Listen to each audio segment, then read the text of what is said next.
Welcome to the Everyday GSD podcast. Today's special guest, Geoff Dardia. Did I say that right, Jeff? You got it. Okay, because it's a cool name, and I want to make sure I don't fuck it all up. But here we are at the Special Forces Association convention.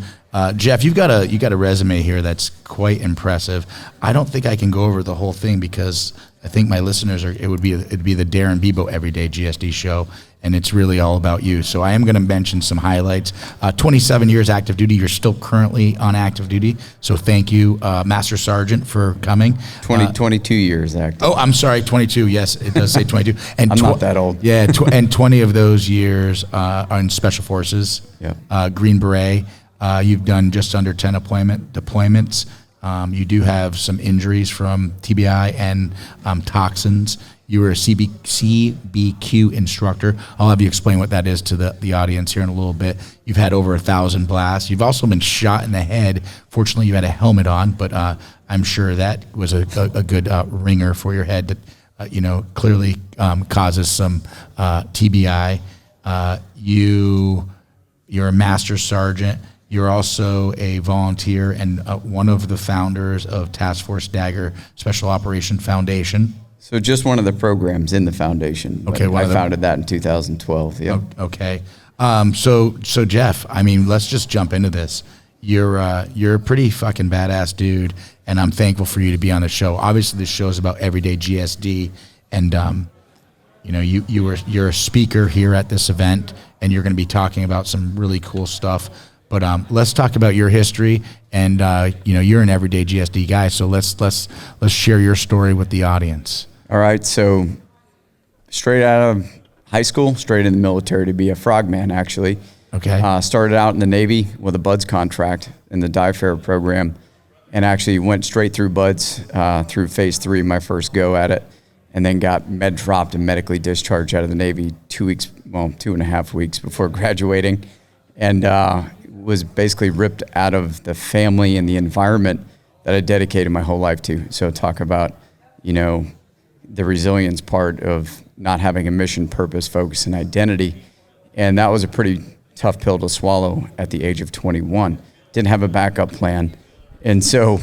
And why did you get medicaled out? So I got... if you mind me asking. So after Hell Week, I had pneumonia and cellulitis like everyone else did. And I got pumped full of a bunch of drugs that had no idea what had happened.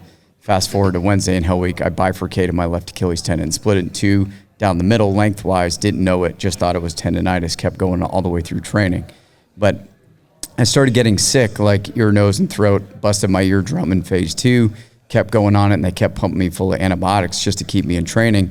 All of a sudden, every joint and tendon in my body was inflamed, on fire, snapping and popping, and didn't know what it was. Fast forward till 2015, I got some genetic testing done and found out that I couldn't take certain forms of antibiotics like fluoroquinolones that cause tendon ligament rupture and nerve damage. And so... And you didn't find that out until 2015? You said? Yeah, that'll tie back into what happened to me in the Army too. Okay, but I just want to back it up because I in case anyone was listening and I said that wrong, because I did originally, 22 years active duty. So prior to going into the Army, you're going through selection for BUDS, or you're in BUDS, yeah. and you don't find out these injuries of what caused that basically 15 years later-ish? Correct. Okay, keep going. Sorry, I had to interrupt to clarify that to the public. Just so you clarify to the public, I came in the Army, I was over 60% disabled vet. I think I was close to 80%.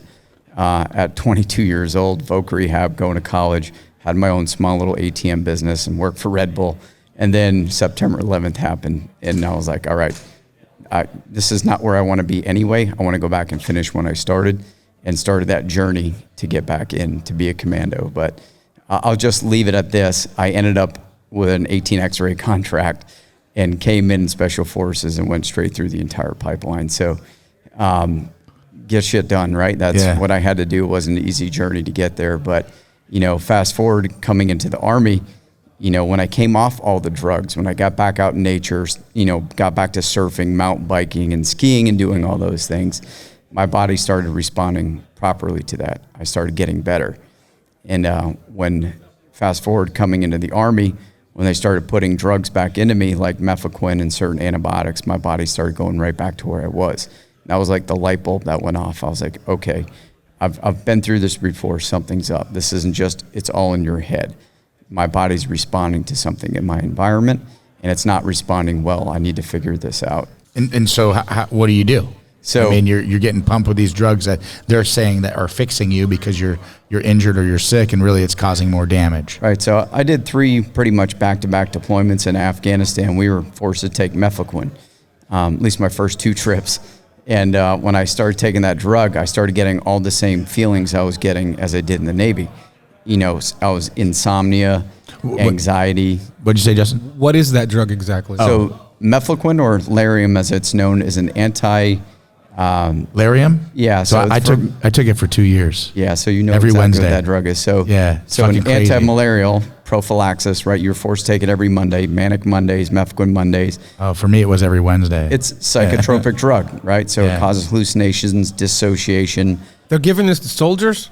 Not anymore. Yeah. Wow. But we'll go back to that. Yeah, there was an incident that happened in, I think, Fort Bragg. 2002, there was a couple incidences, and then in Afghanistan in 2012, the Peace Corps, Canadian military, Australian military, they all had incidents with this drug. But and the funny part is, if you're a pilot, you can't take it. Yeah, you're barred from flight status if you put one of those pills in your mouth. So I got malaria and dengue fever, and I was on that pill, right? And when I went to the doctor in Thailand, and I know this show's not about me, but I've got to share this because I don't know a lot of people that know this stuff about Lariam. So I went to the doctor, and the doctor goes, are you on any anti-malaria medicine? I said, yeah, I'm on Lariam. And he goes, are you fucking kidding me? And this is an American doctor in Thailand, by the way. And he goes, how long have you been taking that? I go, well, I take one every Wednesday, and I've been here 2 years, so I guess 104 weeks. Yeah. And he goes, well, we got fucking other problems besides Lariam, besides malaria and dengue fever. I go, what does that mean? And he just walked out of the room, and they were all whispering, and I'm like, holy shit. Yeah, it fucks you up. Anyway, sorry. No, it affects the limbic system, but it's when it builds up to certain levels in your body, it becomes very toxic. And so that's when the light bulb started going off of me. I felt like I was right back where I was in the Navy. Something's wrong. I started backsliding. And I took it my first deployment, and then come fast forward to my second deployment, we were on, one of my buddies ended up taking his whole blister pack at once. and he started freaking out, and they're like, oh, what's going on? You want steroids? You drinking? Why are you freaking out? And he's like, I'm not taking anything. He's like, the only thing I'm taking is what you told me to take. And they're like, what was that? He's like, my mefloquine. He's like, how much did you take? He said, you told me to take this on Monday. He took the whole blister pack. Oh, shit. And so he had adverse reactions. They had to send him back to Kandahar for a while. But it was, the light bulb went off my head. I was like, holy shit. I was like, this stuff. And I started learning about it. And that was like the first thing that got me into all the health stuff. And when I learned about neurotoxicity, I learned about TBI and heavy metals like lead, all this stuff that we were being exposed to in the shoot houses, shooting downrange, in the air pollution. I was like, oh my God, this is a toxic soup. And I figured that, this brain thing we have in this nervous system control how you behave in your environment, how you react and remain resilient in that environment. And I said, if this thing's being affected by all the stuff that I'm ingesting into my body, then this is exactly the expected outcome you'd have for putting those things in your body and being exposed to them. So I started raising kind of the alarm bells, like, hey, I think I know what's going on with me. And it was like, oh, are you the doctor? Or Google MD? It was all this gaslighting back on me, like, oh, you just go to behavioral health. Maybe you're not cut out for this or whatever it was. And is this during selection or no? No, selection was nothing. Wait, you're already way past this. I came in 2003. This was 2009. Okay. When I started saying, hey, I'm screwed up. Yeah. 2007 is when I started feeling everything. Okay. So let's pause that because I want to go back to all that, but I want to bridge the gap. So you leave the Navy. You realize that you make it through buds to the end ish, and you have to be medicaled out, which happens to a lot of people for multiple reasons. But and then you end up leaving the Navy as a disabled veteran, 60 or 80%, whatever the rating they gave you, and then you decide you're going to go into the Army. But your mission or your goal is to go in the Army into Special Forces. Yep. So you go in, you go through the process, you make it through selection, you become a Green Beret. And then you deploy? Yes. I literally graduated SEER school, went to the team room for a couple of weeks. I think I went through Mid-South shooting school for a couple of weeks and went straight to Afghanistan. And SEER school, Justin, Justin's going to asking, would you remember what it is, Justin? Nope. I mean, I do, but I don't know the acronym. Survive, escape, resist, evade. Right. And the worst part's the end.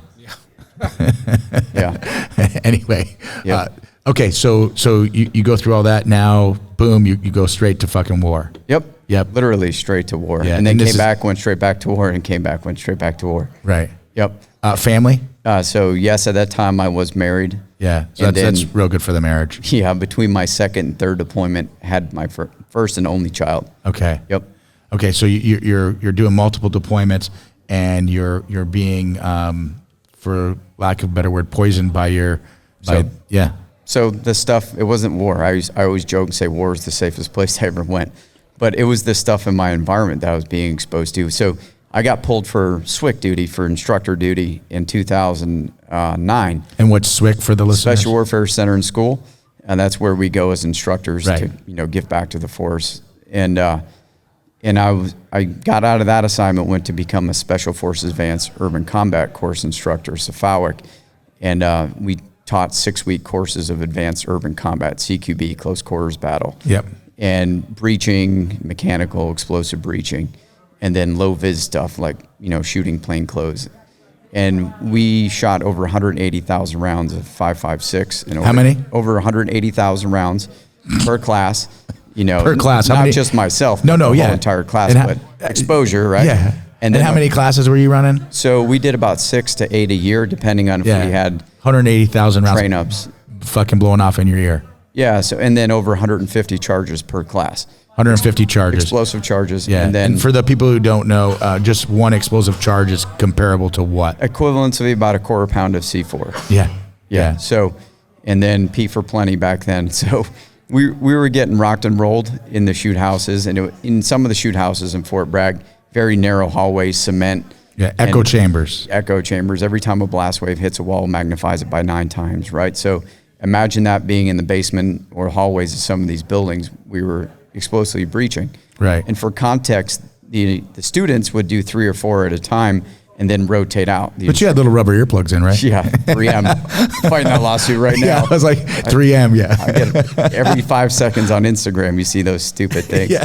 But so we were getting rocked, man. Like, we stayed in the houses and the students rotated through us. Right. And so we were in there all day. And if you did day-night CQB, you were eating over 50 charges a day. 50 charges a day. Yeah. So it was one of those things where we loved it at the time. And then towards the end of the instructor time, it was like, it hurt. You'd sit the reset switch every time a charge went off, like your body would like jolt. Yeah. You're just like, ugh, I felt that one. And it became, this is not enjoyable anymore. And then you would end up in your driveway at the end of the day and be like, how the hell did I get here? Yeah. And I just became a shell of a person. I was dragging a dead body. And that was one of those things where I was like, holy crap, I can't compartmentalize this anymore because I don't feel safe.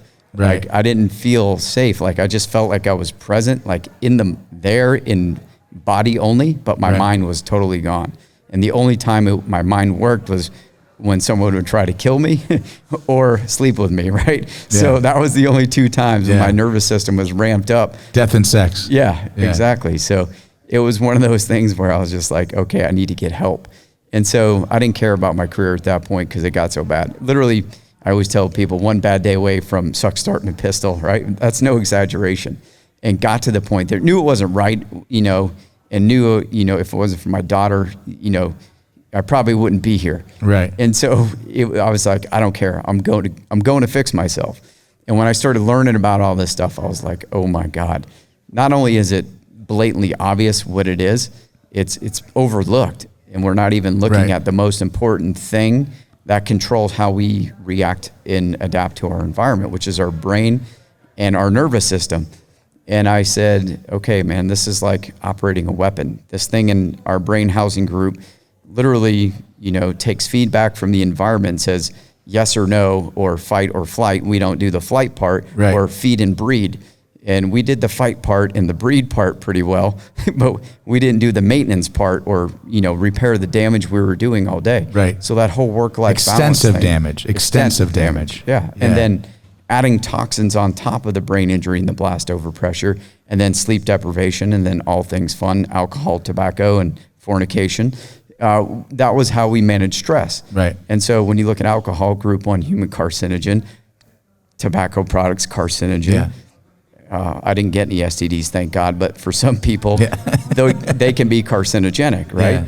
Oral rectal cancers are mostly caused by STDs. Right. So I was like, holy crap. Putting all these things on paper, stacking them up. Yeah. And I was like, it's a miracle we even live this long. Right. I was like, because how old are you right now? I'm 46. You're 46. Yeah.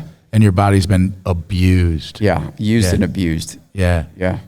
And so it was just like one of those things. I was just like, okay, man, like if I can figure this out and if I'm going through this, I guarantee you all the people to my left and right are dealing with the 100%. same things. Yeah. And probably help them out because they're probably like I was, what the hell is wrong with me? Why am I not bouncing back? Right.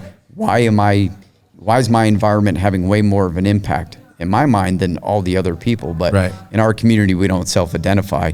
In reality, everyone else was going through similar stuff. Yeah, and no one wants to say anything. No, you're not going to advertise that because you're going to get ripped off a team, which is your biggest fear, right? Yeah. So I spent all my time after the 2009 trying to figure this out so I could stay on a team longer.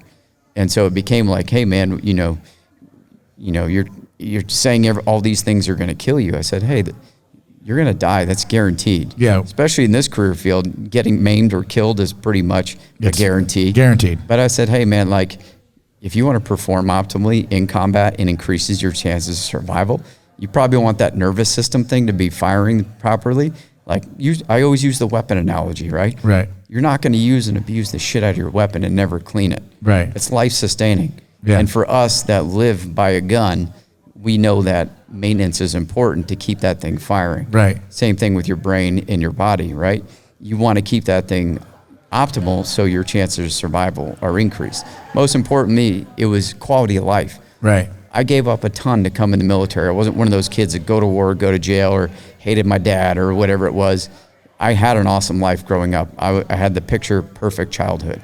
And it wasn't something I was trying to escape. And where did you grow up? I grew up in Kennebunkport, Maine, a postcard. Yeah, I know where it is, Kennebunkport, Maine. So, I mean, not like I had the adverse childhood. Yeah, there's the bush compounds up there. That's where I used to see Dev Group jumping out of, doing duck drops and doing all that. So I'm going to do that. Yeah. Grew up surfing, mountain biking, skiing, all the ING things, living, right?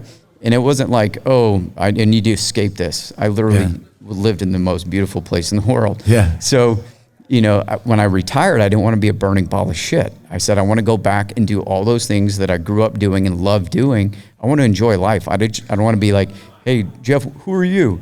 Oh, I was a Green Beret. Yeah. I don't give a shit about that, right? It doesn't define me. I love being a Green Beret, but it's not who I am, right? It's a career, we always say that, but it's literally, it was something I love doing, but when I retire, it's not going to define me. Right. Right? Cool. Yeah. I'm Jeff. I run mountain bike trips. I do surf trips, kayaking trips. I do Task Force Dagger stuff. I don't want to be the guy that's like, I lived in the rearview mirror and that's what I did. Right. That doesn't define me. No, it completely makes sense. Yeah. And we're going to talk about Task Force Dagger, but I want to continue talking about, because I think it's really important, the toxins that are being put into the soldiers, and how are we preventing this, or how are we making this more aware? I mean, because people know what's happening. Yeah. I mean, it's a fact, right? I mean, because I was taking Larium in 2003 and 4. Don't quote me on that. Approximately that time. And for a doctor in 2004 to tell me that this shit's poison and shouldn't be in me, and we're talking about in 2023, it's a fucking problem. So, I mean, it goes to any type of toxin, whether it's a medication. For most people, they can clear these toxins out. But for some people, they don't. So that's why I say there's no medication that's safe for everybody. Right. We should have learned that with the vaccines and COVID, right? Like, for the majority of people, they're fine with this stuff, but for some, it's catastrophic. Well, I think the problem that happens, and this is just my opinion, which is, everyone has an opinion, but it becomes a political statement, right? Or a political agenda. Even when you start talking about vaccines, it depends of, what side of the fence you're on, if you're really going to get a vaccine, right. or who qualifies for it or what the age group is. But I think it's important, that statement you just made, which is very important. Vaccines are very important. They are really important, but that vaccine isn't necessarily the right vaccine for everyone. Right. Correct. Yeah. And that's where we go back to precision medicine or personalized medicine, right? It's risk assessment, risk management. Right. And for people, like going back to what I'm going to be talking about is risk management, is if you're a high risk population, you're going to be working around known human carcinogens, you're going to be sleep deprived, you might have family history of cancer, and you have high stress, which reduces immune function, chronic stress and traumatic stress, that if you're high risk, then we need to be aware of these. So it's education. There's no foundational education in the military or civilian population that teaches you about exposures. Right. You don't learn that unless you go to school and learn about toxicology or something, right? Or you become a health coach or, some type of person that's into health and wellness. They don't teach health and wellness in medical school. So where do you think you're going to learn about all these things? It's not in middle school. It's not in high school. Definitely not in basic training, right? So Right. Where are you going to learn this? That's what I'm pushing for, is foundational education. And that comes back to the first soft imperative: understand the operational environment. And it's not just saying the dumb shit in the embassy or, knowing what not to do in certain situations. And real quick, for the listeners who were not in special forces or special operations or don't know the acronyms, I'm going to just keep jumping in so you can say what they are. You said SOF, which stands for Special Operations Right. Forces. Right. And so the imperatives, right? Things we live by. Understanding the operational environment. That's not just the bullets and the bombs, but it's the air pollution, it's the pathogens, it's Right. the STDs in Africa, right? Right. HIV. You have to understand what's a threat in your environment. That's basic risk management. Right. The first step of risk assessment and risk management is identify hazards. 100%. But what do you think about where the VA is right now because they've just came out, I think, in November of last year, 2022, the PACT Act. Yep, I was part of that. So I was one of the advisors Okay. for that act, right? Right. I'll tell you, so that came out as a burn pit act originally. Right. Burn pits are one exposure out of thousands. Right. Right. And we know what was in those things because we put the stuff in there. So we can't say, oh, we don't know what was in there. Yeah. You know exactly what was in If there. you inhale toxins, it's toxic, right? Right. We don't have to play stupid with this. But we deploy in over 80 countries at any given time. And Africa has the most polluted country on the planet, which is Chad, where I deployed.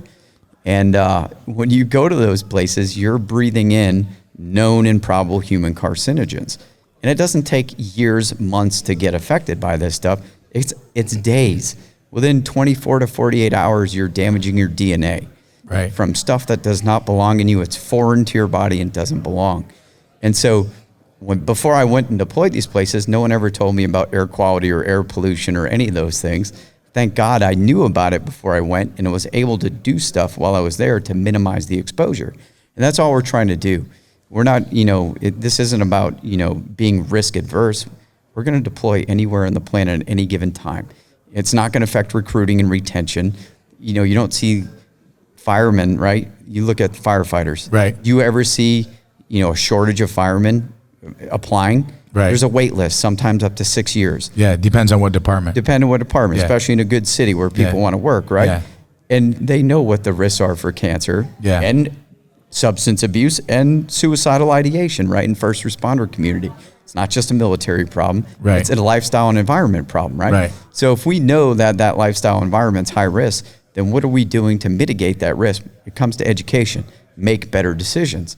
And so, But this is at a much higher level. Like again, going back to the everyday GSD lifestyle. Yeah. You left the Navy injured, right? And then you go back into the Army, into Special Forces. You make it through selection, and you're crushing it. You go deployment after deployment. You get shot in the head. Fortunately, you had a helmet on. And if that happened today, you would have been sent home. And I'm making an assumption that probably not still. Some circumstances. You should have. You get been the sent. 2 week break. Yeah. But at that time they were like, shake it off, you're fine. It didn't go through your helmet. And that right there is obviously a major cause of TBI because your head got rung real hard. And then you have all these toxins and these explosions all going on. And so your mission is to prevent this for future soldiers and get the proper help to the people that have already gone through it that aren't standing there going, yeah, that happened to me. What's the big thing is you shouldn't figure out I'm going to break this down in the most simple form. Okay. So when we go into basic training, we learn basic rifle marksmanship, right? Before they ever give you a weapon, they have to teach you what the weapon is, the components, how it functions, most importantly, what a malfunction looks like and how to correct a malfunction. And how to correct it, correct. And then a service life and maintenance. There's none of that for the operator. It doesn't exist, right? So think about that. The most sophisticated weapon system on the planet that's irreplaceable. Humans are more important than hardware, and you can't replicate in an emergency, right? 100%. There's no operator manuals, no technical manual. No one teaches you the components, how it functions, but most importantly, what a malfunction looks like, right, and how to raise your hand and correct that malfunction. Let's think of the drill sergeant, right? Guy gets a double feet on the range, basic training, doesn't know shit about a weapon. All of a sudden, he's like, click, okay, sports, that didn't work, what do I do? You raise your hand, right? Right. So immediate action is to fix the problem yourself.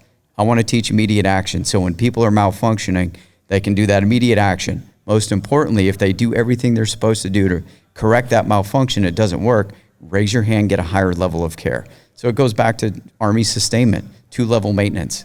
Level 10 is what? Done in the field by the individual, and then 10 and above is what? It's done in the depot out of the field by a higher level echelon of care. Of care, yeah. Yeah, so it's that simple. Like I just told you exactly what my philosophy is. Right. So the and operator it's very manual, clear. Yeah, crystal clear. Yeah. But we talk about the first soft truth, Special Operations Forces truth. Humans are more important than hardware. Do you think we as operators get as much maintenance as our hardware, as an F-22, as an M1 Abrams, or an UH-60, right? No. Not even close. 100% no. Okay, so we have a problem right now with recruiting and retention. We're losing faster than we're gaining, right? So if you want to keep people that are in uniform longer and perform better and optimally, most importantly, if you want their kids to come through the door, you have to take care of them and maintain them. Right. And treat them well and make sure when they retire that they can still contribute back to society. Most importantly, they're encouraging their kids to serve because they know they were taken care of. And if you don't take care of those people on the way out the door, guess who's never coming through the door? So that's longevity, right? So it's thinking. So how do you break that pattern of getting past the suck it up guys? Or not necessarily, because I'll take that statement back. It's not necessarily just the suck it up guys. It's the guys that are like this. They've got their blinders on, and what they're doing is they're ignoring the obvious. Right. Because none of this is everything you're saying. I'm going to make a very uneducated statement, but I'm going to guess I'm probably correct. They know what's going on. They're just turning a blind eye to it. There's some of that, right? There's to some degree. There's some ignorance, and then there's some, hey, we don't have a solution for this, so we're not going to talk about it. But most importantly, they're in survival mode themselves, or right. Hey, I sucked it up, you can suck it up. Right. That's okay. Yeah, like, okay, what's the definition of insanity?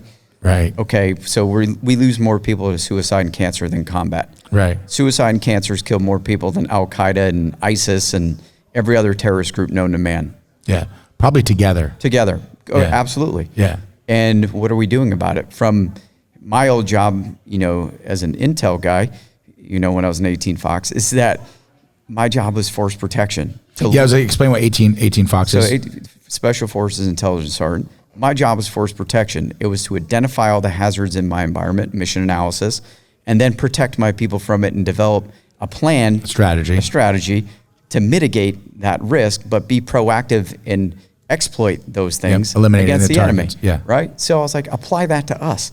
Like, all you have to do is take mission analysis and make it medical analysis. Like, you got the same thing, right? That was the biggest part of my job, was mission analysis. It's the same step work of intelligence preparation of the battlefield or environment. Define the environment, describe the effects, evaluate the threat, develop a course of action. I was like, I can do that. Like, so can a medical doctor. But those that do don't know, and those that know don't do.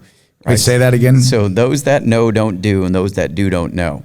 That's good. So for us, we think outside the box. Right. Always. We see things big picture, strategic, and we understand we have a military decision making process that we go through and go step by step through these things. Apply that to health and wellness. You get the same results. It's preventative, proactive, reduces injury, loss, damage. That's risk management. And that's the framework I use to teach. So I teach it in a language that every military personnel, understands, and I take PhD level stuff and put it in GED level. And I can do it vice versa. I can take GED level stuff for us knuckle draggers and put it in language a medical doctor can understand, so we can tell them what's going on with us. And that's that cross-cultural communication. That's what Green Berets do, right? Understand the culture, understand the environment, be able to communicate, and most importantly, motivate them to accomplish the mission, make them solve their own problems. Right. And that's what I want to do, is called force multiplying, is train thousands to help millions. That's what we should be doing. And we can do that in health and wellness just as effectively as we can on the battlefield with unconventional warfare. Yeah, I mean, what you're saying to me is an absolutely no fucking brainer, right? And I say that because I'm going to go back to the pad tag and thank you for being a part of that, because it's helping a lot of people. But it's like, I don't want to say it's a dollar late and a day short, or a day late and a dollar short. I forget how that saying goes. But it's like, why is it taking this long? And then, and I don't want to call you a lone soldier out there on this mission, because there's a lot of people that are involved, I'm sure. But how do we make this progress at a faster pace so we don't lose more people to suicide? We don't get more people that their brains are just absolutely fucked up, or their bodies are deteriorating because of the chemicals or the toxins that are either physically put in them or they're breathing out in combat areas or in areas of deployment. You don't even have to be in an area that necessarily is in combat. You can be in an area like, you mentioned a couple places, like you were in Chad, which is one of the most highly polluted places in the world. Most highly polluted country on Earth. On Earth. Yeah. So it goes through education. That's why Hunter 7 Foundation, Chelsea, we've been on the road doing health symposiums, education. Their social media platforms, phenomenal. And for the record, I mentioned this at the beginning, you are still active duty. Still active duty. And you're an E8. Correct. And for those people who don't know, that's a master sergeant. It's an enlisted, your ranks go from E1 up to E9, and E8 is, I'll say this, you'll probably disagree, but it's one of the top of the food chain. When people that are an E8 and they're hard chargers, or they have a good career path that got them there, people listen to them. They're not listening to the E4. Right. Is that a fair statement? It's the top of the tactical food chain. So after Correct. E8, you become a staff guy. Right. And I had but they're no desire listening to to you do because that. you're an E8. They're not listening to the E4. Right. You made it this far through 20 years of war. Yeah. You might know about a thing or two, right? Yeah, right. So you got respect, some street cred. Yeah. Yeah. As you days off and just think, you're like, fuck, they should be listening to me. Yeah. So no, it's been good. Yeah. Like I said, we got an incredible team with not just 2 foundations, but we have a task force of, foundations that are out there. Everyone's speaking the same language now. And is this the task force Dagger? So it's just one. That's just one. But like I said, Hunter 7 Foundation, Special Forces Foundation. We have All Secure Foundation. I mean, I could go on all day. Green Beret Foundation, right? Operation Healing Forces, Special Forces Charitable Trust. There's a task force of like-minded individuals who care about the community, that want to get out there. And most importantly, the families, not just the operators, the entire family unit. And get out there, we understand the bureaucracy of what happens with anything with a .gov behind it. But that's what we did as operators, is we solve problems. Right. And if we understand that the hands are tied of certain organizations, that we can bypass those through other organizations with people who wore the uniform and did what we did for so long, and get shit done. Yeah, and get shit done. Yeah. And I think the most important part of that is you have to continue to get shit done. And it's not getting shit done necessarily on the battlefield where you're trained and you're 100%, the professional athlete. You excel at that, or excelled at that. But now it's time to fix the body and mind for the future soldiers, so that the longevity of them lasts longer. Yeah, I mean, our job should be to work ourselves out of a job. Right. And we have to prepare. Not medical yourself out of a job. Exactly. Right. Yeah. I mean, what use are we after just lost 2 friends last week, same week, died in their sleep in their low 50s, right? Right. Just had retired and been out and just died in their beds, right? Yep.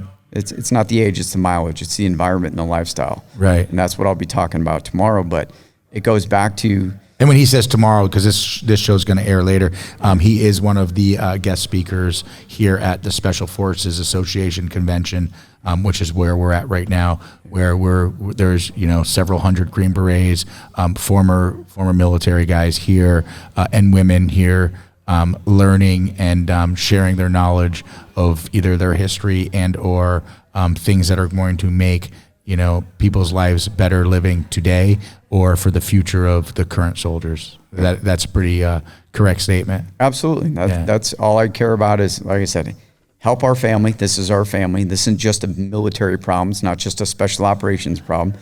It's affecting everybody. Suicide and cancer, right? So I'll go one step further with this, because I'm going to tie it back. But the number one cause of death in the United States for military-age males is fentanyl. It's opioids. Right, so what are those things used for? And to escape suffering, right? To escape pain, reality, whatever it is.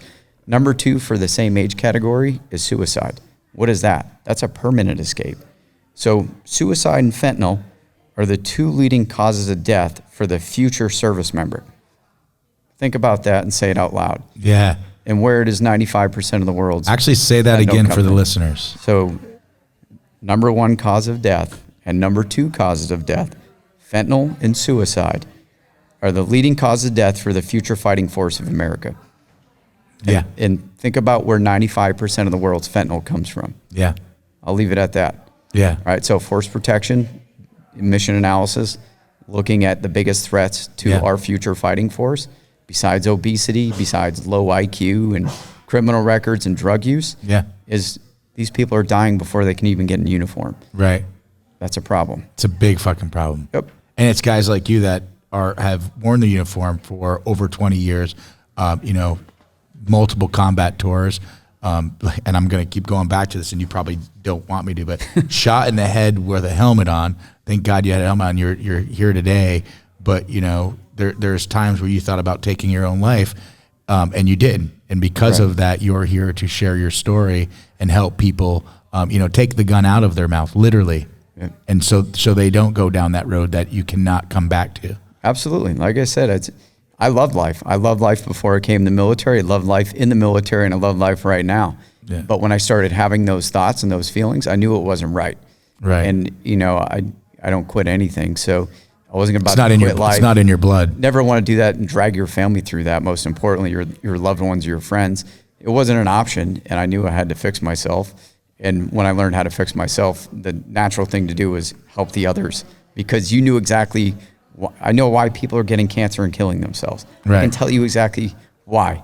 And I can, most importantly, show you how to prevent a lot of it, because most of it's preventable. And currently your command, because you obviously drove here a good distance to come here, and your command supports your mission on this? So, well, absolutely. That's why I got put in the position I am on my uniform side. Because of legalities and things, they just don't make us look dumb, right? Yeah. Represent the community well. 100%. Yeah. And I do want to make this statement. A lot of you guys that are here doing the podcast, you're very open with talking about anything that we wanted to talk about. But I want to highlight what you guys want to talk about, because at the end of the day, I don't want to compromise. Well, one, I don't want to compromise any kind of operational security that you may have or are doing now or we're doing. But that's not what we're really talking about here, because, you already did all that, and now you're trying to continue to fix yourself, but as well fix the other individuals that are out there, or help them prior to getting these problems. Yeah, I literally, before I came here, I was an inpatient for 2 months in a TBI program in Richmond. And knew it because I went through in 2012, did my 50,000 mile service, kept me going for another 10 years. Did you hear that, Justin? He did his 50,000 mile service. And then I just did my 100,000 mile. I went and emptied the rucksack. Yeah. The physical stuff was not the hard stuff. Right. It was all the shit we compartmentalized over 20 years. And for some people, their childhood, threw in that rucksack, and then it all of a sudden it's weighing you down. Right. And when you get to the point where you're existing, not living, right, and you're just going through the motions with life, whether it's your family, whether it's your job, or the things you used to love doing outside recreationally, then that's not living, man. That's existing. I have a T-shirt on that says "Die Living," right? Yeah, I think this camera can see it. Yeah. Yeah, stretch it out again. Die living. And that's what I live by. You know, it's like I love life, so I don't want to go through the motions. I want to enjoy every second. Our brothers and I and sisters sacrificed 20 years of our best years of our lives. We're not going to piss it away when we make it out on the other side. Yeah. For them and for us, right? So I want to be able to do that as long as I can. And that goes back to, hey man, let's do a little maintenance. Let's learn how to, drive that car, brake pedal, gas pedal, and balance, and then live out the remaining days of your life optimally, especially if you're a family, if you have kids. Right. You don't want to be that person that's, popping pills and, drinking a bottle of Jack every night to go to bed and then being angry and miserable at everybody. Right. That's not my cards. Right. Get out there and get some exercise, right? Yep. Exercise the body and the brain. That's how you get rid of toxins, man. That's how you repair DNA. Exercising. Get toxins out of your body. It's called sweating, peeing, pooping, and breathing. What do you think about all the vitamins and the supplements that are out there? Are these good things to be taking, or is that just adding? So you can't supplement from a horrible lifestyle. So if you eat like shit at restaurants every day and think you take supplements, you're going to be okay. That's wrong, right? Yeah. You have to start with a solid foundation. And then because of over farming and ultra processed foods, you're going to have to supplement stuff. And then based on what type of conditions or genetic predisposition or injuries or illnesses you have, then you might have to supplement. Right. We're inside a building right now. Are we getting any vitamin D? Zero. No. Where do most people work? Office buildings, right? Yeah. Zero. So why are 80% of Americans deficient in vitamin D? Yeah. And then when you go out in uniform, you think you're getting any sunlight besides your face and neck? Yeah. Okay. So that's where supplementation comes in is if you can't get it naturally from where you're supposed to get it, then absolutely supplement. Right. But it shouldn't be your primary course of action. Just, it's like people who drink all night and then go to the gym the next day to offset their drinking habit. Right. No, dude. No idea what that's like. Yeah. 20 years of it, right? Yeah. We'll run this one off. Yeah. Right? We're gonna cut that out because I'm real good at going to the gym in the morning. But it's what we did, right? I'm not the guy that's like, I didn't do that, because I absolutely did do that for a long time. Right. But I didn't have the education. When I learned about it, I was like smack in the face. I was like, that's not performing optimally. That's not getting the most I can out of this chassis, right? I'm a car guy. You wouldn't put shit fuel in a race car, speaking to Indy 500. Yeah. You're going to have race gas, right? High octane stuff. So if you look at food as, your fuel or medicine, right? Then it makes those decisions. Should I put this in my body? Yes or no? Is it helping me or hurting me? Right. Is it increasing performance or decreasing performance, right? Yeah. Is it helping me in the bedroom? Is it degrading my performance in the bedroom? Right. So that's at the end of the day where we work, it's the bedroom and the battlefield where you want to perform. So that's where bedroom and the battlefield. That's where I break through with the younger crowd. And I teach this to the people coming into the regiment. It's like, okay, I got it. Old man trying to tell you guys how to live. But I was like, look, man, I understand because I was you. Yeah. But I'm going to tell you, if you want to get across the finish line to 20 years, you're going to have to do some maintenance. That's why I use the weapon analogy, because everyone grasps it. Yeah, everyone gets that. Yeah. Or your car, right? Yeah. Like when the check engine light comes in your car, what are you supposed to do? Yeah, you get the car checked. Okay, what do we do when our check engine lights come on? Yeah. We put tape over it with alcohol, tobacco, females, self-medication, right? Yeah. And we slam that gas pedal and go 100 miles down on the road until the wheels fall off. Yeah. Cancer, suicide. Yeah. Yeah. It's that simple. Yeah, your mission is very it's admirable, but it's very good and it's needed. And I'm glad you're not the only one running the solo project, because I hate to be the Debbie Downer, but if you we're not getting any further ahead. No. So I'm glad you got a team of people. I mentioned earlier you're one of the founding persons from Task Force Dagger, Special Operations Foundation. I founded a program. There are 3 programs in that foundation, but so I've kind of stepped out of that role because of where I am now in my active duty position. And when I retire, that's where I'll be headed. So. But I like that, because and I want to make sure, I'm glad you corrected me. Thank you. Yeah. But I wanted to say that again, because that means there's other people also involved. Tons. Yeah, that are trying to make this happen. And you said something at the beginning of the podcast, which I did not know until you mentioned it, that you were part of, I'm sure, a large group of people that were involved in it, but making sure the PACT Act was, we'll say, implemented. Right. And it's crazy that it takes this many years to address these issues. You know, the PACT Act still mentions things from Vietnam, and we're talking how many years ago, and we're just addressing these issues. Agent Orange. It's fucking wild, man. So we didn't have information age back then. We didn't have cell phones, computers, and Google. You can't pull the wool over people's eyes anymore when it comes to these things because it's common knowledge. Yeah. And so it goes back to understanding the operational environment. If you know those things in your environment and you're being exposed, there's known effects to those. Right. You can't tell people, oh, it doesn't affect you. Yeah. Because all the literature says otherwise. Right. And it's getting people to understand, what have you been exposed to and how do I protect myself from that? Most importantly, how do I not expose myself to those things when I don't have to? Right. Right. You know, so, I was on a team that went to right after 9/11. So we were down in New York Harbor and around Ground Zero and at Ground Zero, and I was there about 60 days plus or minus. I think 62 days. But the toxins that were in the air and the shit that was in the water that we were breathing and technically eating. You know, you're swallowing that shit. And yeah, there's some health issues I have. Unfortunately, the VA is working with me on some of these things. But I shouldn't have to fight for this. This should be just, hey, you were here. We have proof you were here. These are the problems you're having.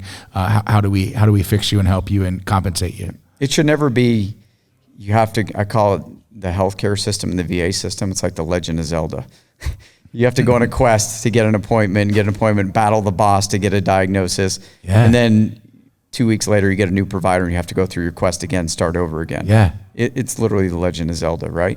So every time you go to your appointments now, you're going to be thinking about that. Yeah, and I will. I just had an appointment the other day. I was like, are you fucking kidding me? It shouldn't be that way, right? I mean, if I threw you in a fire, what happens?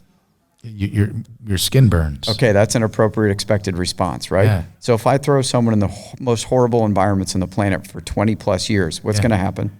Yeah, your interior burns. All right, so there's going to be known effects, right? Yeah. Appropriate and expected responses. Yeah. Why are we playing dumb? Yeah. We shouldn't be asking what's wrong. We should be saying, hey, to what extent have you been burned? Yeah. To what extent have you been damaged? Yeah. We already know what those things do to you. Yeah. Why are we playing dumb? Why do I have to prove that why do I have to prove it? You should prove that it's something else is wrong with me. Yeah. You're the doctor. I'm not the fucking doctor. I just can tell you this is the problems I'm having. If you eat over, like, I logged over 2,400 charges in 2 years just as an instructor. That's nothing else in my career, right? And what do we know about PSIs and blast overpressure, especially now? Right. Right? Did you get a brain injury, or is it to what extent has your brain been damaged? 100%. So you shouldn't have to play that. You know, I'm gonna call you by your title right now, Master Sergeant. I do want to say thank you so much. You have a mission and a vision that you're 100% involved with. And still on active duty, and I want to say this is the true depiction of an everyday GSD person from the time that you left the Navy, buds, injured on VA disability, going back into the Army, going through selection, becoming Special Forces, making your way all the way to be Master Sergeant E8 in the Army, running all kinds of badass shit, multiple deployments, and you're still in active duty trying to help people. And I want to thank you for being on the show, brother. I'm glad you came to this event. I know you came on your own. I won't get into that, but I want to thank you. I do have a little gift for you, but you're a true everyday GSD warrior. And, I appreciate you. So I do have a little gift for you. Hold on one second. It's a everyday GSD t-shirt. And I know you'll wear this with pride. And we'll get a couple pictures after, but when you wear this, when people ask you what this stands for, you just have to tell them it stands for what you do every day. Thank you for being on the show, brother. No, thanks for having me, brother. Appreciate it. Thanks for watching the Everyday GSD podcast. Episodes come out on the 1st and 15th of the month. If you want to watch people or listen to people that Everyday GSD, please download and subscribe wherever you listen or watch the Everyday GSD podcast. Everyday GSD.